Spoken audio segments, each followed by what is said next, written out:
compensa en todos los aspectos.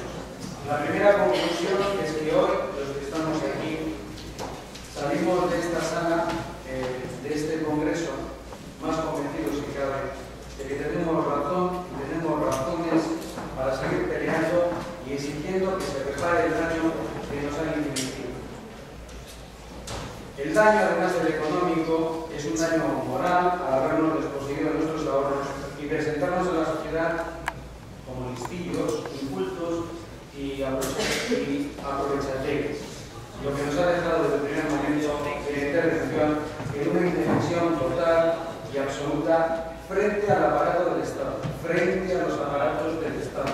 Cuando digo aparatos del Estado, lo digo bien. Gobierno y toda la corte mediática a su servicio. La exposición de los ponentes ha sido muy clara y se lo agradecemos. No voy a repetir cosa por cosa lo que han dicho los ponentes, porque lo han dicho además mejor que yo, pero a grandes rasgos, haciendo un resumen de los tres, dicen que solamente existe un culpable de esta intervención, que es el gobierno, tanto este como los anteriores, decía el señor Maqueda desde UCD, que las instituciones, si es que hay una presunta estafa, han permitido y consentido la actividad de las empresas durante los 25 años, o 27 años en el caso de los y que tenemos un problema con la justicia de demanda mala. Por eso aquí hemos tenido a Montesquieu lo de la separación de poderes durante todo este congreso. También ha hecho algo el señor Paco Álvarez, bueno, claro, cómo unas inversiones, un volumen de inversiones, podían estar reguladas a través del Ministerio de Sanidad y Consumo, y concretamente ha dicho que es de absoluta risa. Y yo creo que también hay que destacar que tanto Paco Álvarez como el señor Muneri pues se han dice que van a hacer un documento que se van a enviar a todos los partidos políticos, poder judicial e instituciones del Estado en una iniciativa que desde luego les honra y ya se lo hemos agradecido. Visto lo visto, no nos hemos equivocado ni un milímetro en el eslogan del Congreso. Crisis filatélica, 4 años de quiebra del Estado de Derecho. Como ya hemos comentado anteriormente, a Montesquieu se le dio por muerto desde el momento de la intervención en mayo de 2006 por instancias gubernamentales. Es claro que la intervención se produjo por un impulso político, aunque hubiera razones jurídicas. Y este impulso político fue llevado a cabo desde el Ministerio de Economía y Hacienda. Y esto se traslada y tiene continuación en el ámbito judicial por la sentencia política de la Audiencia Nacional dictada desde la Moncloa. Como bien decía Juan Sertucha en la rueda de prensa de la presentación del Congreso el pasado lunes, el Estado de Derecho español es pura ironía. El Poder Judicial, en lo fundamental, está al servicio del Ejecutivo. No es de recibo que la sentencia de la Audiencia Nacional de febrero califique la actividad de las empresas como mercantiles y que los clientes seamos potencialmente delincuentes al calificarnos como colaboradores necesarios. Es un bochorno que las víctimas pasemos a ser presuntos delincuentes. Pero esta es la realidad judicial que vive el Estado español.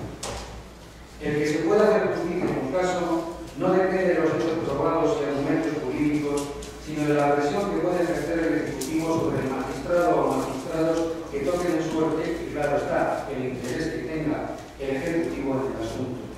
Esta reflexión, desgraciadamente, vale para cualquier asunto, no solamente para Cinsa y Foro. Si alguien cree o piensa que está a salvo, se equivoca. Ciertamente la situación es de mucha gravedad.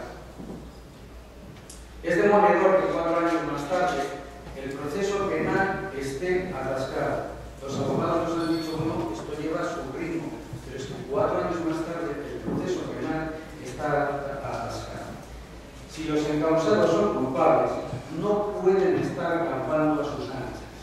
Si por el contrario no se demuestra su culpabilidad o son inocentes, aquí nos preguntamos qué ocurrirá con las empresas, por qué se intervinieron.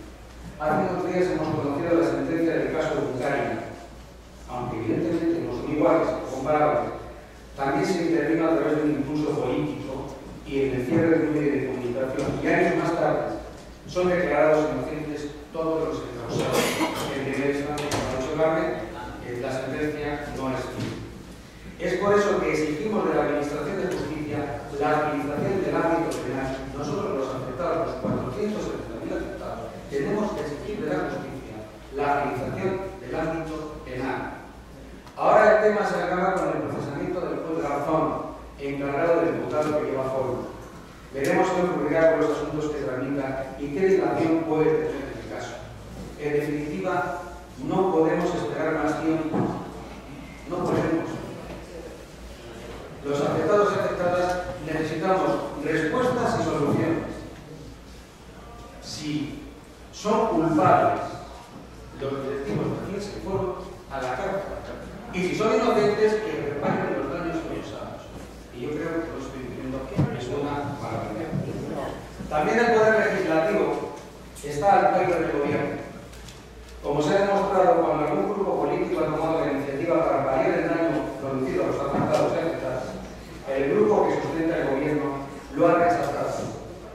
Además de la compra de voluntades de otros grupos, necesarios para volver a dejarnos tirados, como la extradición del Partido Nacionalista Vasco para los afectados y afectadas. Traidores y mentirosos, y hay que decirlo alto y claro, vendiéndose por un plato de lentejas. Y de eso sabe mucho el diputado señor Azpiazu. En este momento la situación es difícil, complicada, no lo vamos a negar. Los políticos tienen la coartada de la sentencia de Audiencia Nacional para no buscar soluciones. Porque evidentemente los políticos respetan las sentencias, las mismas que el Gobierno presuntamente redacta.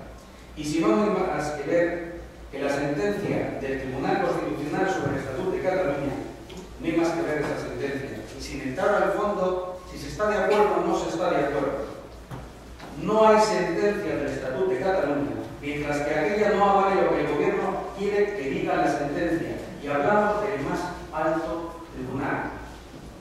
En nuestro caso, lo judicial, paralizado en lo penal y politizado en lo contencioso, con una credibilidad ínfima. Tal y como están las cosas, debemos redoblar los esfuerzos para influir como grupo de presión.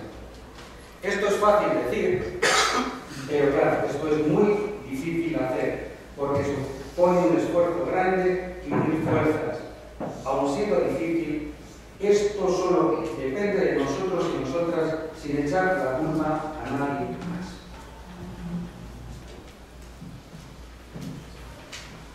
En septiembre de 2006 constituimos la Federación de Afectados Filatéricos y algunos de los que estamos hoy aquí estuvimos en Madrid en aquel largo día del mes de septiembre. En aquella jornada pusimos las bases para lo que hoy somos, aunque en nuestra corta existencia hemos pasado por distintas vicisitudes. Teníamos dos cuestiones claras en nuestra Constitución como federación: independencia de cualquier maniobra exterior y llevar a cabo las acciones necesarias que influyeran en los ámbitos político y social. La primera la hemos mantenido, pero como se ve, la influencia en los ámbitos político y social ha sido limitada, yo diría que muy limitada. En cuanto a la unidad con otras federaciones, hemos tenido épocas de colaboración estrecha. FEAFA, Federación de Plataformas Blancas, Perjudicados Foros. Se han hecho acciones muy importantes como la manifestación de abril de 2007 que finalizó en Colón y reunió a más de 100.000 afectados en la calle. En septiembre de 2009 hubo una convención en Madrid en la que participamos FAP, Federación de Plataformas Blancas, ARICAR y FEAFA, y que podía volver a ser el punto de encuentro en la unidad de los afectados y afectadas. Sin embargo, al poco tiempo ARICAR se descolgó del grupo, haciendo la guerra por su cuenta. No importa, hay que volver a intentarlo.